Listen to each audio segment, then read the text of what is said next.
Hey everyone, welcome back to the channel.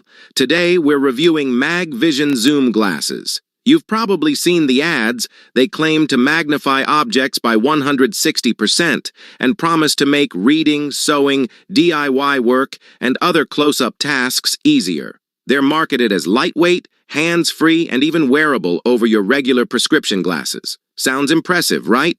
But let's dig a little deeper. MagVision might sound like a great solution for people who struggle with close-up vision, but these are not prescription glasses. They're just plastic magnifiers with polycarbonate lenses.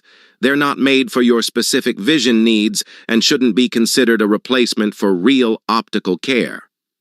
What's more concerning is that almost identical glasses are being sold on wholesale sites like Alibaba for under $1. That means companies like MagVision are likely buying them in bulk, slapping on a fancy name, and reselling them for 20 to 30 times the original price.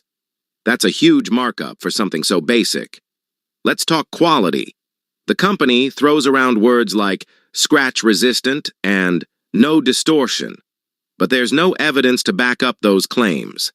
There's no mention of clinical testing, no certifications, and nothing about FDA approval or safety standards.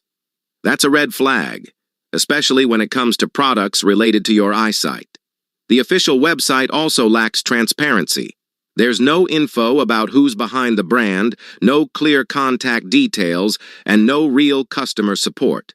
That's always concerning. And while the glasses are also sold on platforms like Amazon, the reviews are mixed at best.